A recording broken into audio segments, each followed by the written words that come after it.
Aku tidak pernah menyangka bahwa saat aku duduk di ruang tamu sempit ini, tangan gemetar memegang surat perceraian yang baru saja aku terima, hidupku akan berubah selamanya.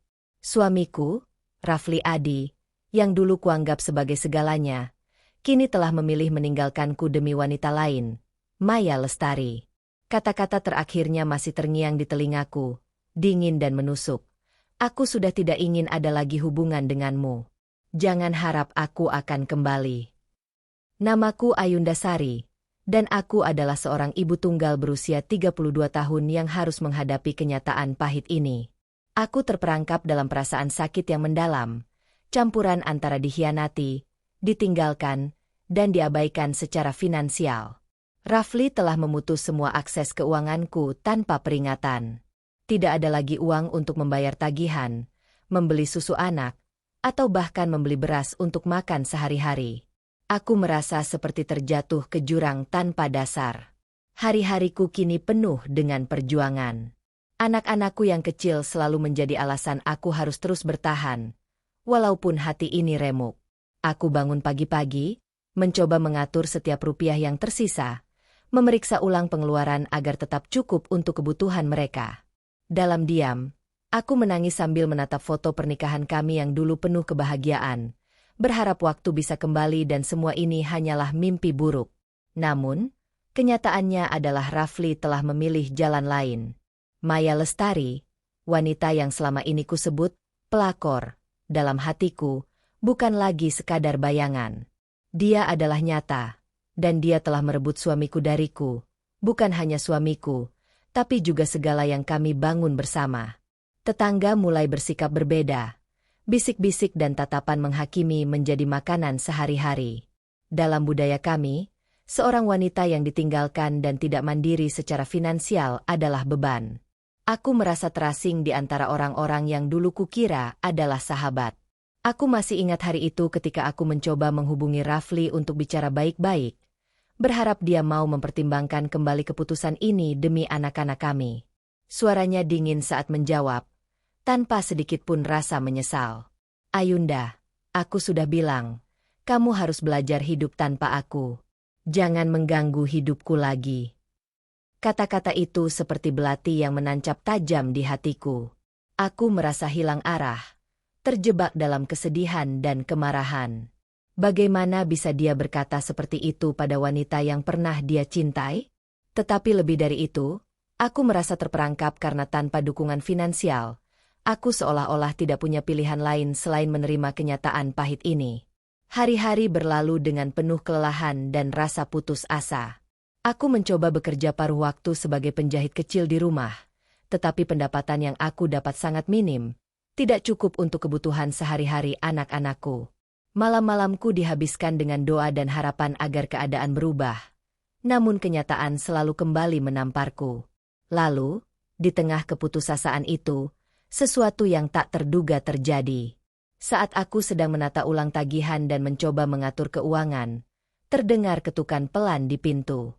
Aku mengintip ke jendela dan melihat sosok pria yang tak kukenal. Wajahnya serius namun lembut, dengan tatapan yang seolah memahami penderitaanku. Namanya Arga Pratama. Dia mengatakan bahwa dia tahu segala sesuatu tentang situasiku, tentang Rafli, tentang pemutusan akses keuangan, dan tentang bagaimana aku terjebak dalam kesulitan ini. Dia datang bukan hanya dengan kata-kata belas kasihan, tapi dengan tawaran yang membuatku terkejut dan sekaligus penasaran. Aku menatapnya dengan campuran rasa curiga dan harapan. Apa sebenarnya yang ingin dia katakan? Bagaimana dia bisa tahu semua ini? Dan yang lebih penting, apakah ini awal dari perubahan dalam hidupku, ataukah hanya jebakan baru? Hari itu, ketika aku membuka pintu itu, aku tahu hidupku tidak akan pernah sama lagi. Di balik tatapan pria misterius ini, ada cerita yang belum pernah aku bayangkan, yang akan mengubah segala rasa sakit dan keputusasaanku menjadi sesuatu yang mungkin lebih dari sekadar harapan. Aku masih belum tahu apa yang akan terjadi selanjutnya, tapi satu hal yang aku yakini dengan pasti, aku tidak akan menyerah tanpa berjuang. Aku menatap pria itu, Arga Pratama, dengan campuran perasaan, antara curiga dan keingintahuan. Matanya yang tajam dan sikapnya yang tenang membuatku sulit untuk langsung menolak atau menerima tawarannya. Dia bukan orang biasa. Ada sesuatu dalam dirinya yang menunjukkan kekuatan tersembunyi, namun juga kelembutan yang sangat aku butuhkan saat ini. Aku tahu bagaimana Rafli mempermainkan hidupmu, Ayunda, katanya dengan suara yang rendah tapi penuh keyakinan. Aku sudah lama mengamati, dan aku punya bukti bahwa dia tidak hanya mengkhianatimu, tapi juga melakukan manipulasi keuangan yang merugikanmu secara besar-besaran. Aku ingin membantu, tapi aku tidak ingin kamu menganggap ini sebagai belas kasihan. Kata-katanya menimbulkan gemuruh di dalam hatiku. Selama ini aku merasa sendirian, terjebak dalam kebisuan dan ketidakberdayaan. Namun, tawaran bantuan ini juga membuatku waspada. Aku sudah terlalu sering dikecewakan, dan rasa banggaku yang terluka menolak menerima pertolongan dari siapapun yang datang dengan niat samar. Apa maksudmu dengan bukan belas kasihan? Tanyaku, suaraku bergetar sedikit. Kenapa kamu begitu yakin untuk membantu aku? Apa yang kamu inginkan dariku? Arga tersenyum tipis, lalu duduk di kursi yang aku sediakan. Aku bukan orang yang suka ikut campur dalam urusan orang lain, tapi aku pernah bekerja dengan Rafli dalam beberapa proyek bisnis. Aku tahu sisi gelapnya yang kamu tidak tahu. Dia memanipulasi dokumen, mengalihkan dana, dan membuatmu terlihat sebagai pihak yang bersalah agar dia bisa keluar tanpa beban. Aku punya data-data yang bisa menjatuhkannya. Aku terdiam, mendengarkan setiap kata dengan penuh perhatian. Memori masa lalu dengan Rafli melintas cepat di kepalaku. Janji manis yang hancur. Malam-malam panjang aku menangis diam-diam, saat-saat dia marah tanpa alasan. Dan kini, pengkhianatan yang nyata. Namun, di balik tawaran Arga, aku merasa ada sesuatu yang lebih dari sekadar niat baik. Tatapannya yang tulus dan sabar berbeda jauh dari Rafli yang dingin dan kasar. Aku bisa merasakan kehangatan yang lama hilang dalam hidupku. Tapi, Arga, aku bukan wanita yang mudah menerima bantuan begitu saja. Aku punya harga diri, kataku tegas, mencoba menyembunyikan keraguan yang merayapi hatiku. Aku tidak mau merasa seperti beban, atau sekadar alat dalam permainanmu. Dia mengangguk paham. Aku mengerti. Aku juga tidak ingin kamu merasa seperti itu. Tapi aku yakin kamu bukan wanita yang akan menyerah begitu saja. Aku ingin membantumu mendapatkan keadilan, bukan hanya demi uang atau status. Aku ingin kamu bangkit kembali, untuk anak-anakmu, dan untuk dirimu sendiri. Hatiku mulai tergerak, meski keraguan masih kuat. Aku takut terluka lagi, takut mempercayai orang yang salah. Namun, keputusasaan yang selama ini membelenggu membuatku mulai mempertimbangkan. Kalau aku terima bantuanmu, apa yang kamu inginkan sebagai imbalannya? Tanyaku, menatap matanya langsung. Arga tersenyum. Kali ini lebih hangat. Aku hanya ingin kamu berjanji untuk berjuang. Berjuang bukan hanya untuk dirimu, tapi juga untuk kebenaran. Aku tidak ingin hubungan ini menjadi soal hutang atau balas jasa.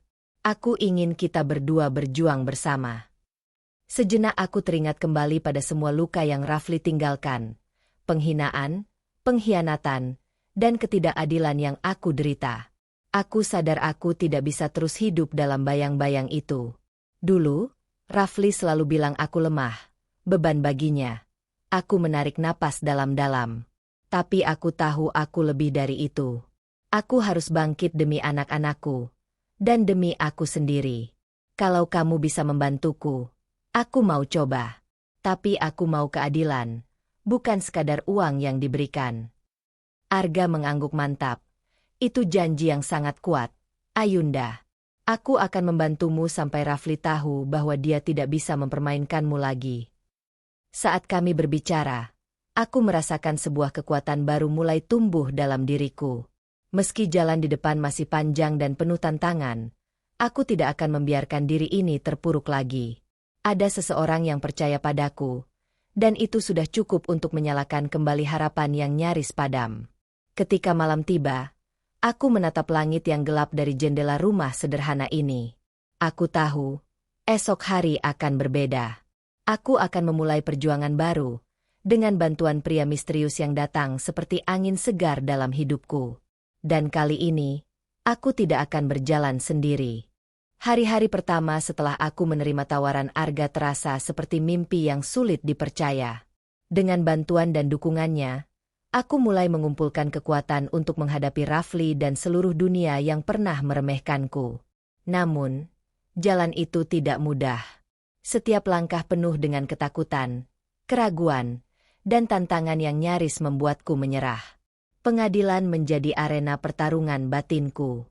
Aku duduk di sana, mengenakan pakaian sederhana, mencoba menyembunyikan ketegangan yang membakar dadaku.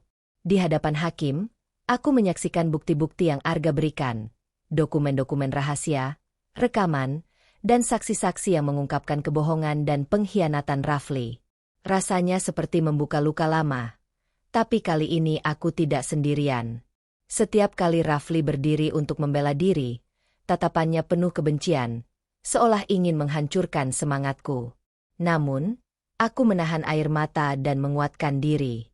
Aku tahu aku berjuang bukan hanya untuk diriku, tapi untuk anak-anak yang selalu menantikan keberanianku. Di luar ruang sidang, pandangan masyarakat mulai berubah.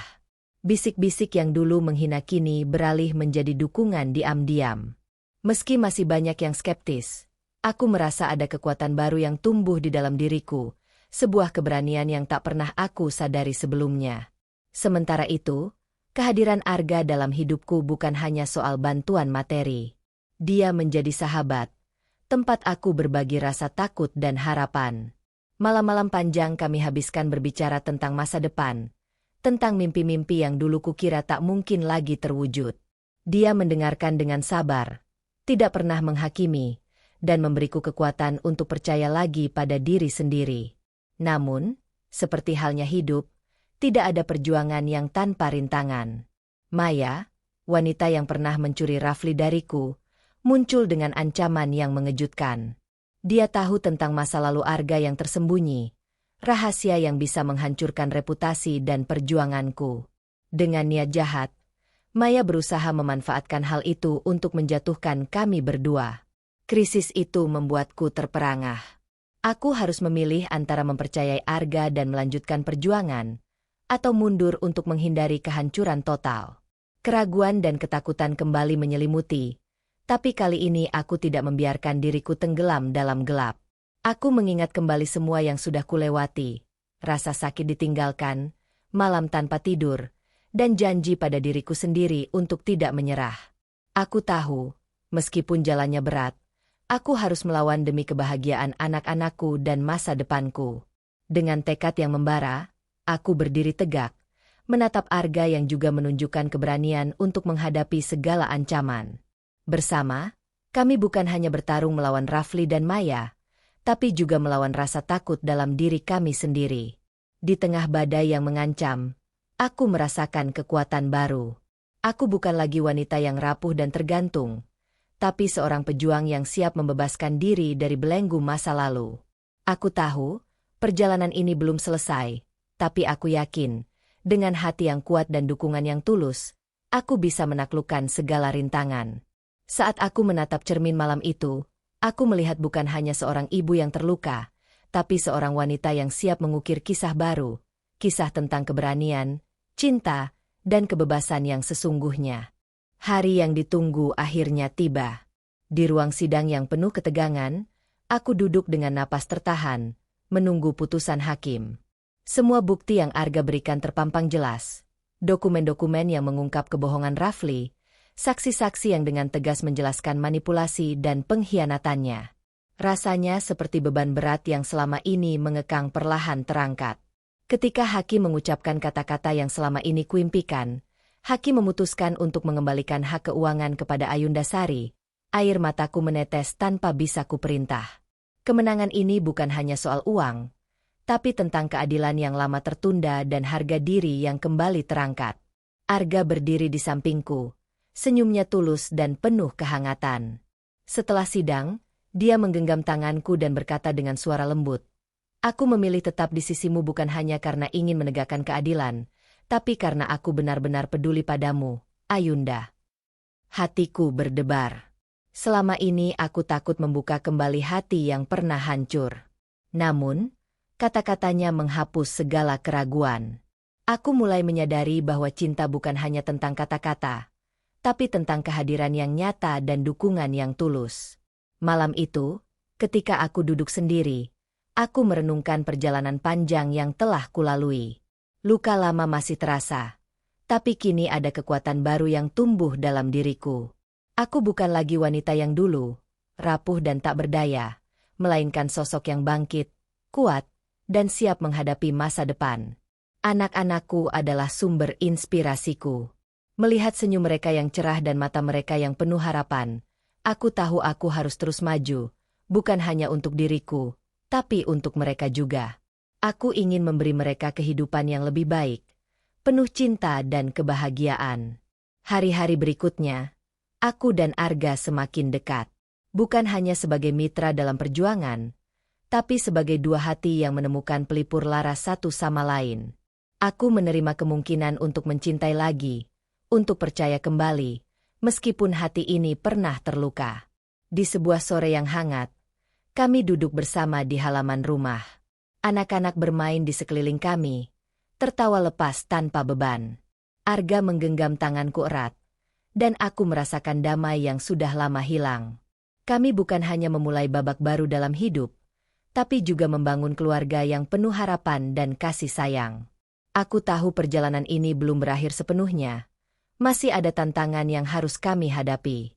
Tapi aku percaya, dengan hati yang kuat dan dukungan yang tulus, kami bisa melewati semuanya bersama. Aku telah menemukan cahaya baru dalam hidupku, cahaya yang membimbingku menuju harapan dan kebahagiaan yang sejati.